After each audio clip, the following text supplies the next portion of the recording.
I'm Gabriella, the founder of Alache. Alache is from Yala language in Cross River State, and it means you have people. At its core, Alache is about celebrating the work of Nigerian hands, the stories, the people, the crafts, and the intention behind what we create. Across Nigeria, there are makers quietly shaping the culture. And this series is about sitting with those people, hearing their stories, their process, and talking about all the things we see and use every day. Welcome to the first episode of Alache in Conversation. And today we're sitting with Somto of Imajio Living. Hello, Somto. Hi, thank you very much for Thank you having for me. joining us today. And thank you for making me the first person to. Yes, I'm happy you're the first one. How are you? Very well. How's your week been? Surviving. That's good. Okay. Yes. That's good. So tell us about Imagio. So first, my name is Somto. Somto Maduka. It's my name. What's your full name? Tell them my phone. My full government name. Somto Chukwu Maduka. How did Imagio start? Okay, so Imagio was a photography company which was born out of when you want to introduce what you do and you want a name that strikes immediately. If you hear image, you can guess pictures immediately, and then but I cannot answer image. And then I had a thing for Italian brands at that point, and then I coined out of the image Imagio. So that's actually where the name came from. So, and that was in my photography era. Yes, correct. Thank you. Yeah. So fast forward, I think 5 years after, no, about 6 years after being a photographer, and then I got married. And then when I wanted to furnish our home, the things that I really liked, because I have big eye, Don't we all? the things I really liked, I couldn't afford. And then the one that I could afford, I honestly had no interest in staying in close proximity to those things. Then I went to, there's a place in Abuja they call Kubo, so they make furniture and all those things there. And then in trying to find what I was looking for, I found this guy that that was making something. Conversations led to conversations, and then I remembered that I had a family person. It wasn't in Abuja, it was in Asaba. And I told him, that I should come over to Abuja, that I needed him to do some stuff.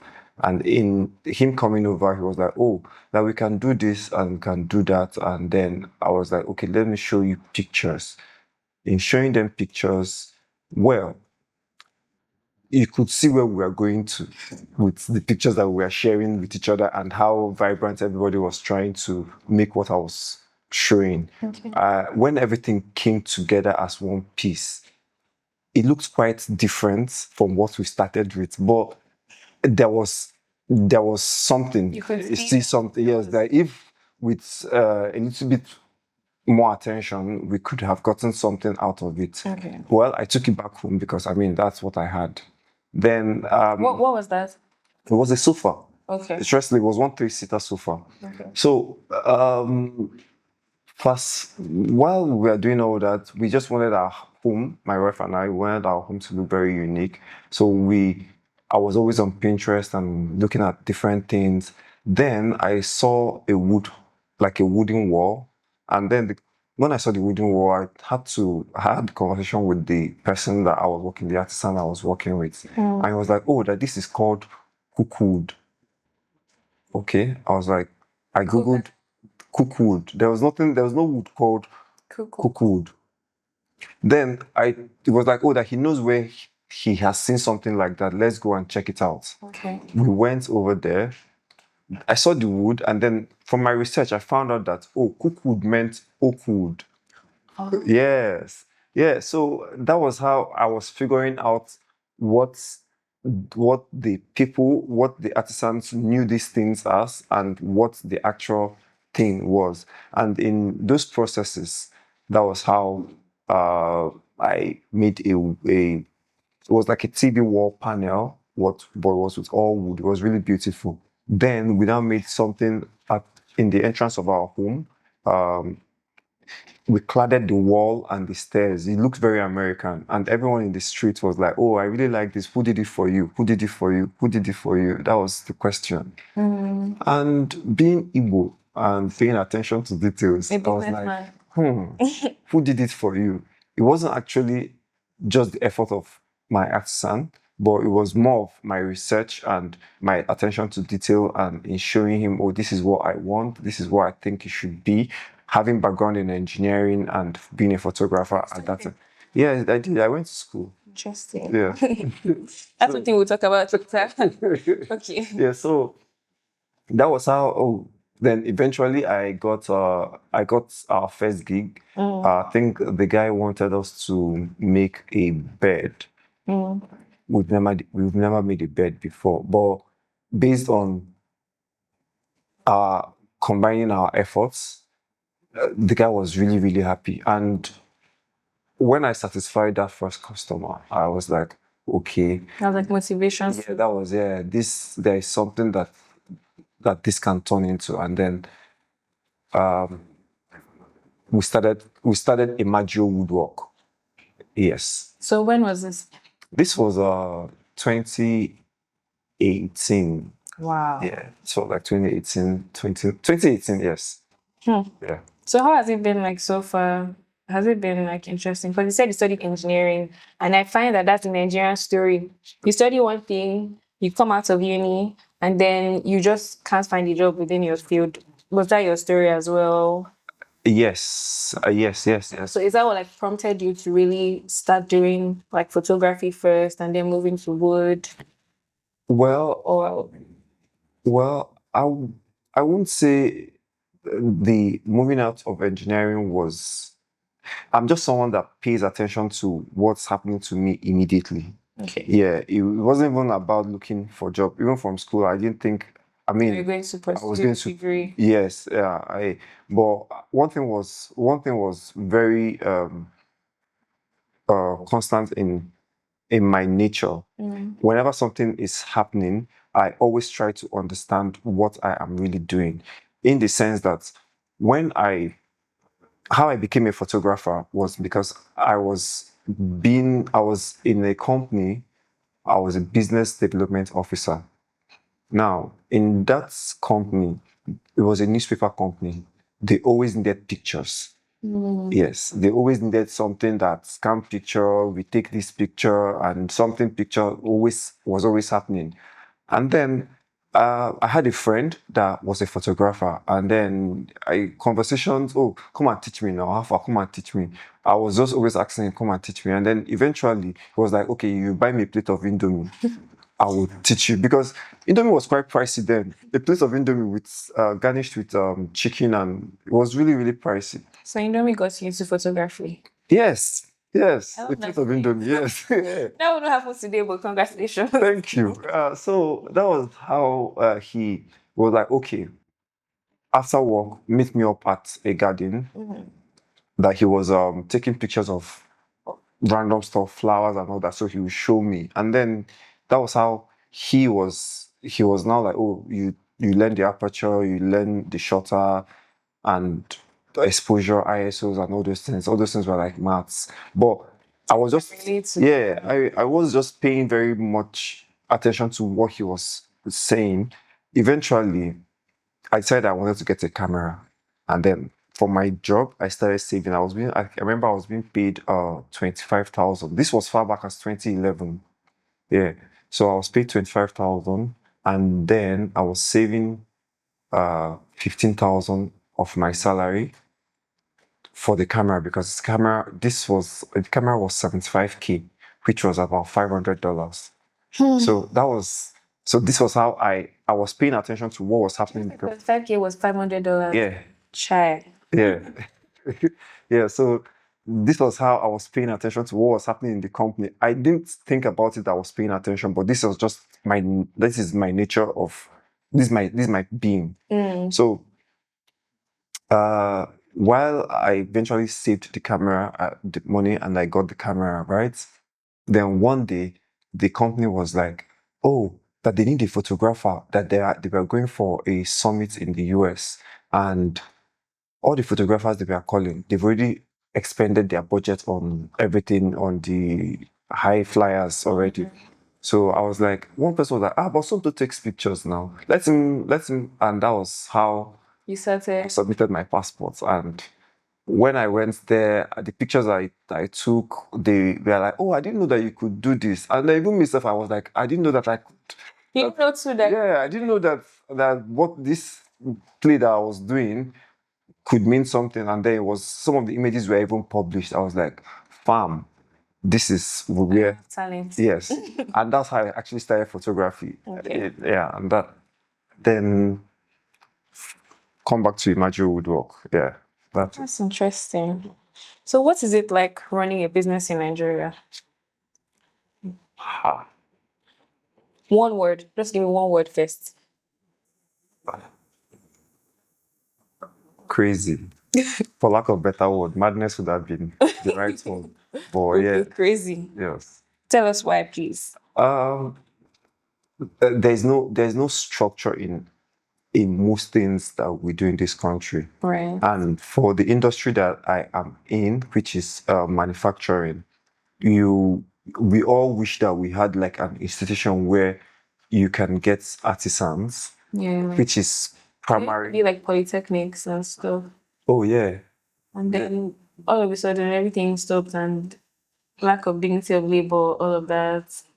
Yeah, the polytechnics, yes, they are doing great, but in honesty, I don't even think they are not even interested in what they are doing. Even the technical schools, there's just a lot of bottlenecks in the system that everyone just like, let me just go and do my own thing and move on. So that's one of our primary challenge. That was one of my primary challenges when I first started, because I was going to technical schools to try and get some young guys there that are just coming in, and then let me train them. The process of even trying to get it was even harder than getting it.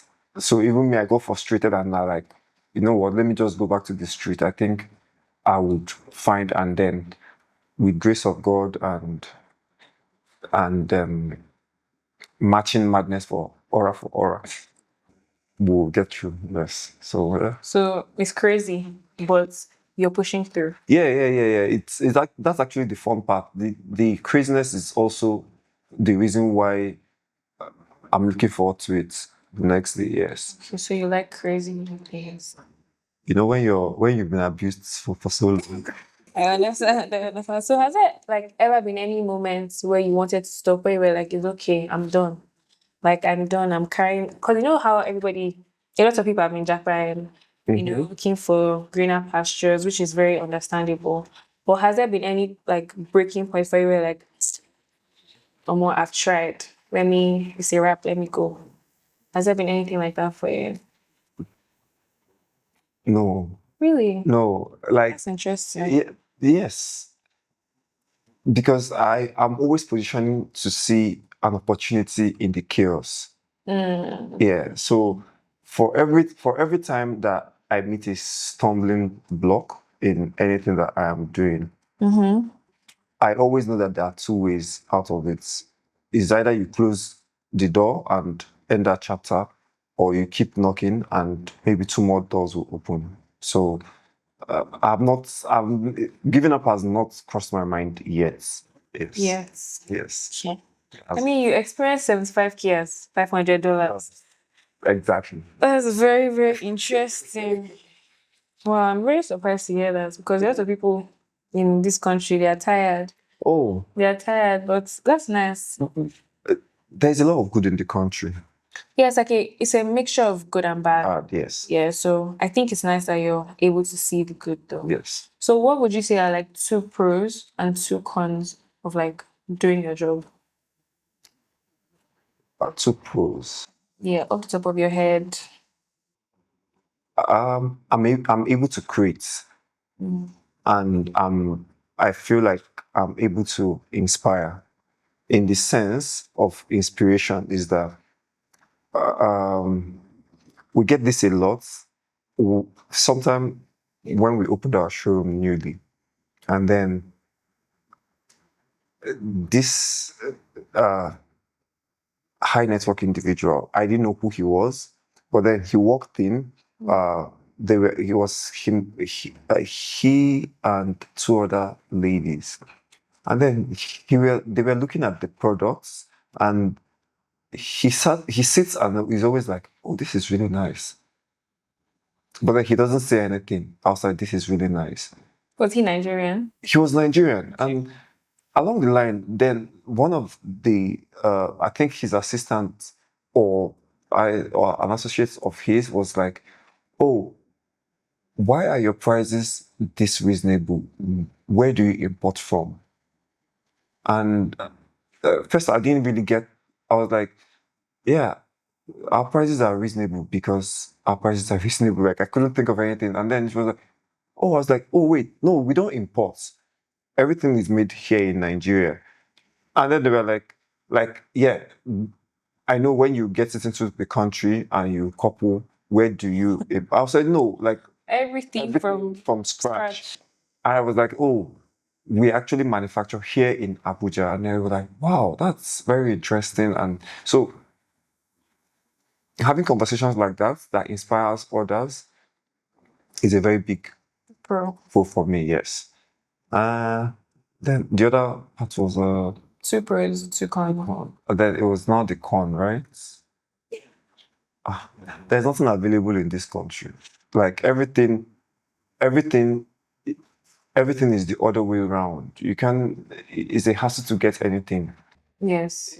You can't say, "Oh, you're looking for this thing," and you, top of your head, you say that you go to this place and this is where you get these items. Yes, they struggle. You can, it's so bad that you can find sofa materials where they're selling rice or where they're selling meat. Yeah, there's no plain structure where you say you go to market A and you get all the things you need. Yes. So yeah, that's one of the biggest cons. And then unavailability of medium to skilled artisans. Yeah. That's very true. So why I even started Alache is because I would go to stores and I would ask like, "Oh, do you have any made in Nigeria pieces?" And the way that people will look at me self, I'll now be scared because it's like I don't think I asked anything that is so ridiculous. So when I found Imagio and I went to your showroom and I saw your things and I saw the finishing, I'm like, "Ah, okay, this looks nice," and I was actually impressed. Yeah. So it's like I want to tell those stories of people that are doing things regardless of all these flaws, all the problems, all the issues in Nigeria, because it's very difficult, like to do a business in Nigeria and True. still stay afloat. Like, what is the thing that's happened to you that was like you would say is the worst thing that's happened since you started your business? Well, using the word worst. Yes. How do I put it? In 2020, uh, uh, uh, when the lockdown, trying to structure how this really happened, the timeline. So when the day of lockdown, I think The day 20, they announced. the day they announced lockdown in Nigeria, that was 2020, 20th of March 2020, was the day I had a child.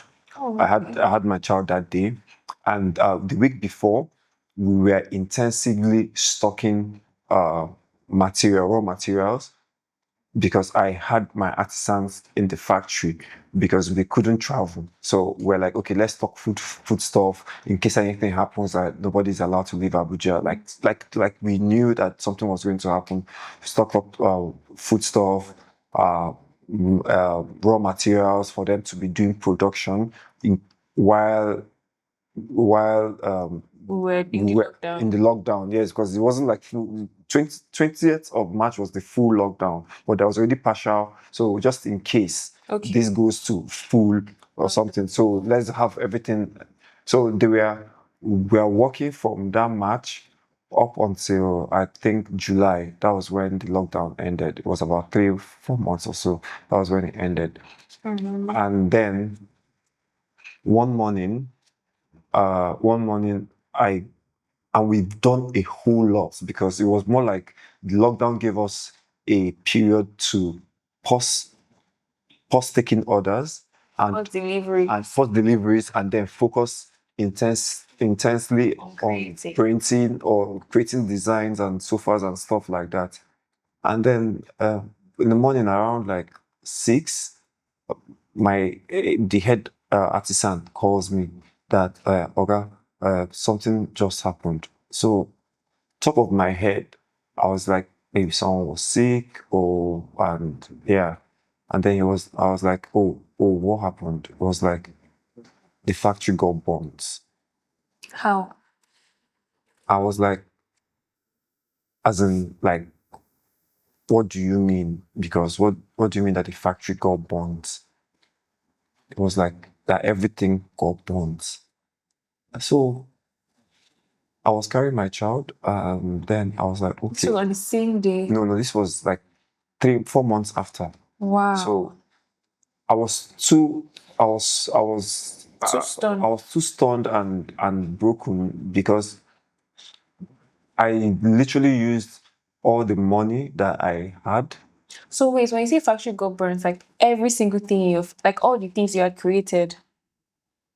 Every single thing that you can imagine, both raw material, both machines, finished, pre-made, the structures of templates, like, because it was a lot. It was everything. There was nothing that was left. People's orders. In fact, thinking about it now, there was one customer that commissioned us to do a carved bed.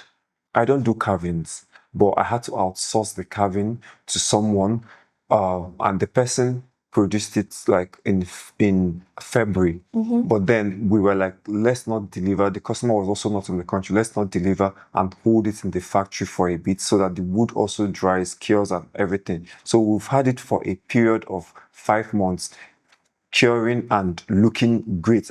Like we were maintaining. You didn't even pick out a shape out of that. Not cause you to go mad. Cause I'm going mad right now. It's not my studio. So interestingly, yeah. When I got there, that morning, I didn't know how to feel. Because I always know that crying doesn't solve anything. Some things for me, Sha. So okay. I couldn't cry. I couldn't smile. Like I didn't know I couldn't feel anything. But then you were in shock. yeah, but it was so interesting. It was beyond the shock. But I stood there and looked around at everything, remembering where all the times I could sneak out from the house and bribe police to come to the factory to see that I could see where the positions of those things were, and now it's just pure ashes. Wow. And the way everything burns, not one thing could be salvaged. Wood doesn't burn that way. Wood takes time. It's not it's something it's not paper. It's raw hardwood, and the raw hardwood, everything was in ashes.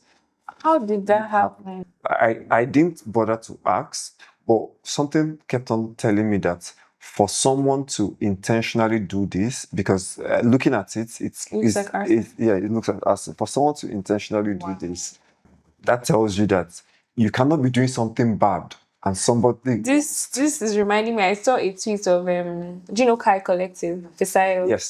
So someone told her that they saw her jersey in Alaba Market in Lagos. She said, "Wow, we have arrived." Yeah. This means that we are there. But this is very different because burning down your entire studio is factory is crazy. Well, yeah, it is, and I can't even believe you are so calm. yeah. So that morning, right? I was like, if someone can burn it down, that they put efforts to make sure that everything was burnt, I must be doing something really good.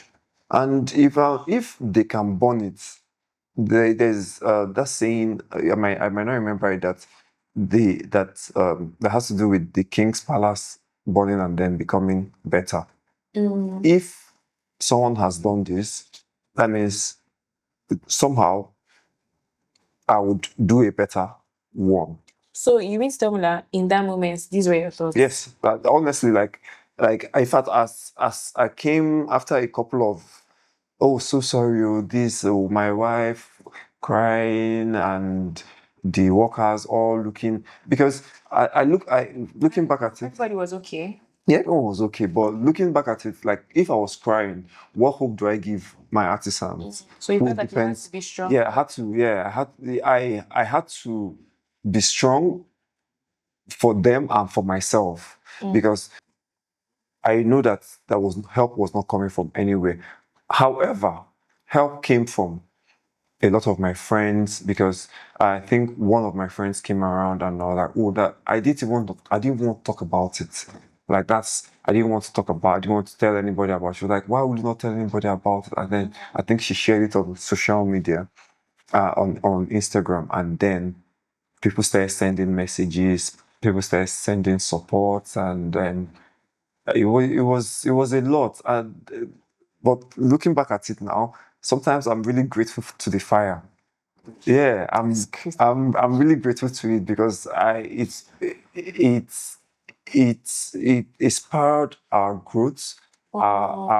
It just So more people found out more about people you. found out about us, and then it was more like, so for me it was like, for anybody that had sent me a token to encourage me, is before it was just me vibing and doing my stuff. So now this is real. Now, me, I'm going to make a conscious effort that whatever that you invested based off what you saw and what you believed and how I felt, I'm going to do 10 times more.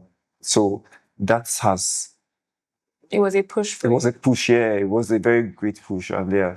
So, Interesting that you're able to turn bad into good, but that's very good. yeah. So, like I said, whenever something is happening, what's the most positive thing you can get out of Was it? so different, but I love helping. Yeah.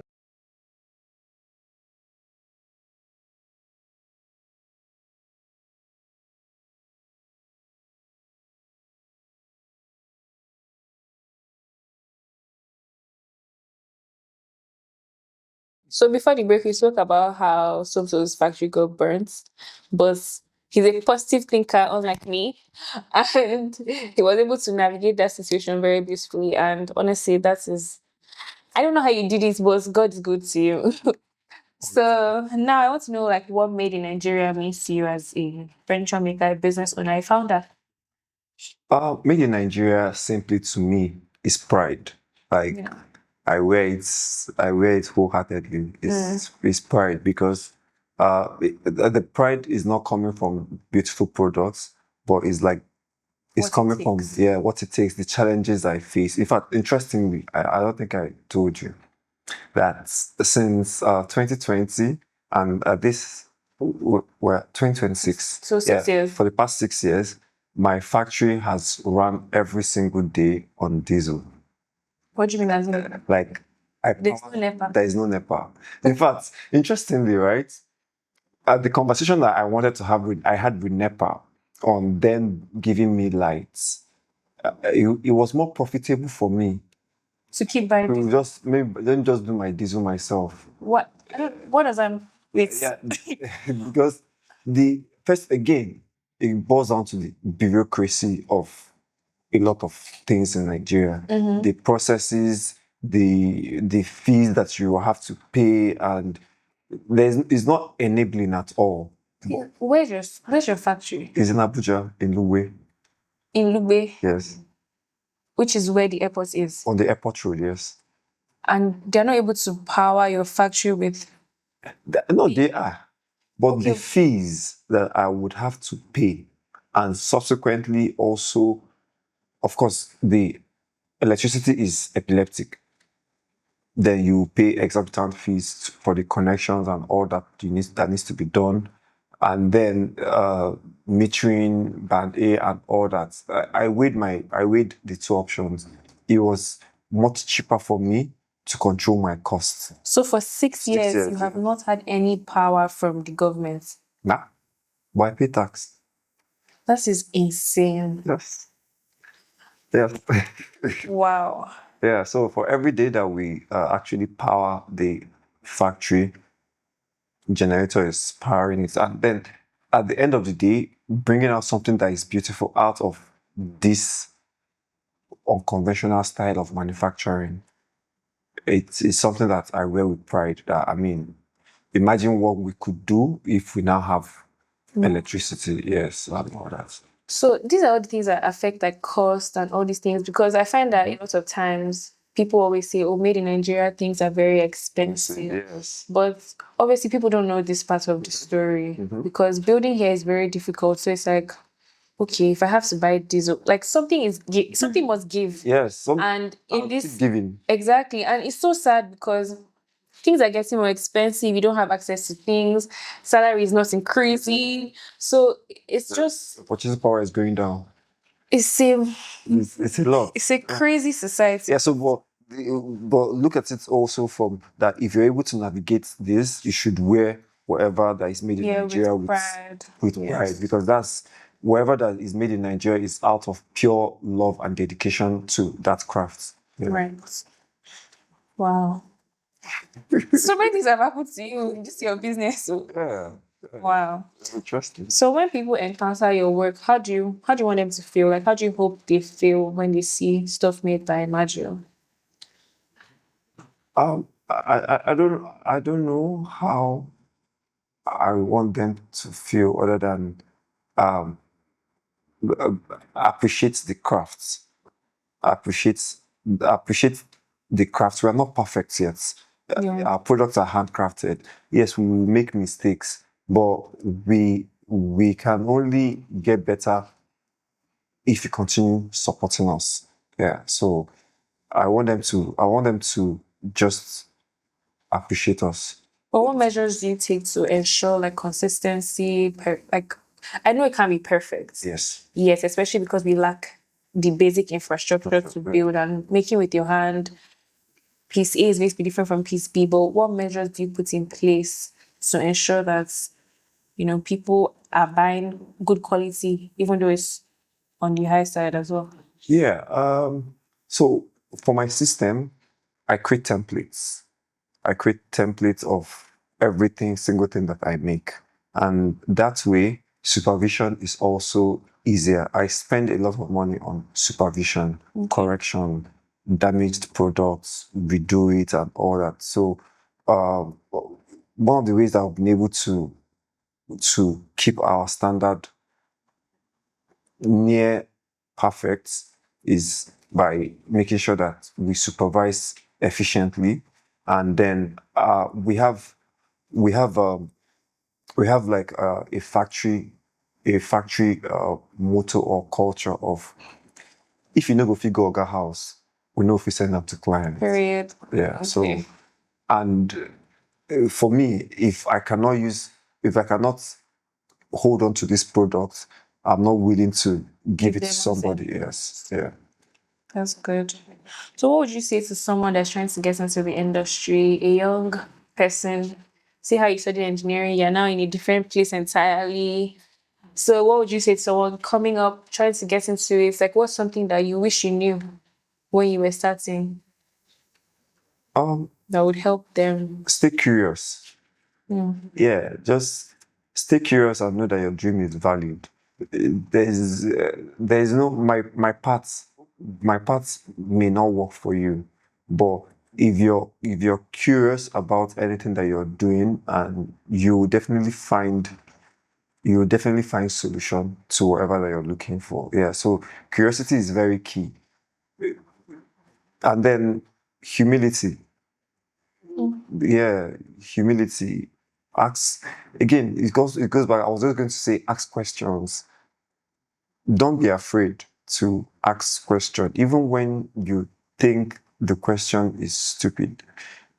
Some people have, I have, I have gotten answers of things that I didn't know that I was looking for. I was asking the right question, but it sounded stupid. But in that person explaining something further, I got the main thing that I was looking for. So ask questions and stay curious. Your dream is valid. Your dream is valid. Your dream is valid. Okay, so how can people shop Imagio products? Oh. And what's your favorite piece? What would you say? Buy this one. Oh. My favorite piece. My favorite piece. It's a chair and a footstool. Ajifa wingback, because uh, I love that chair in particular. Like, I love it. Why? The creation of that chair came from one of the customers that ordered after the fire. Oh. Yeah. So she was having a child at that same period, and then they needed to have the house set up. We had delivered most of the things, and then she was like, "Oh, Somto, I know that you're under a lot of pressure, but see, I know it's you that will do this chair." So I I I I put a lot of love into the construction of the frame of that chair, and I was so grateful to God that not just that we were able to get it, but every time I look back at that chair, the original frame the prototype. I always fall in love. In fact, some of our prototypes, sometimes I discard them and then remake them just to be sure that everyone is on the same page with the template. But this particular one, do every other thing, but see, don't touch this one, this particular one. So I you really put love it. stuff with your hands? Like at this point? Now, at this point, Yeah. I'm the founder now. So What does that mean? yeah, I now I use other people's muscle memory. Okay. Yes. So my artisans have understood the templates. I also know the templates. If I see a product, I can walk it back. Yeah, I don't need to. I can walk back the whole frame and all that. Yes, back Are you one of those people that say, "Oh, you start from"? the back. Yes. For every piece I see, I don't see the finished thing. In my mind, I don't even see the finished thing. I see the frame and then walk back to how you came forward there. And this actually stems from the engineering and photography, interestingly. Yeah. Interesting. Yeah. So it's good that you had that background then, You see? Yes. because that obviously has helped you to be where you are right now. So Yeah. that's nice. Yeah. Okay. So thank you so much, Somso, for being our first guest of Alache in Conversation. We're very happy to have you here. So we're building this as a community. So I want people to also like send in, questions, thoughts, anything and everything that they have, so that, as we go, founders I speak to can also come here and answer those questions and things like that. So you can send that to reachalache@gmail.com. That will be on the screen. So thank you. Thank you It very was much. really nice to speak to you today. Thank you. So where can people find you? Our Instagram is Imajio Living. Okay. And our website is www.imagioliving.com. Yes. And our showroom is in Wuse too. So people can walk in there and see. Yeah, you can walk in there, shop different things, because Imagio now it's gone beyond just furniture. It's now a lifestyle. We just don't make only furniture now. We produce mattresses, which helps your living. The mattress is produced in Nigeria as well. No, we don't produce in Nigeria. Yes. We also have fragrance and a lot more like home living products. Yes.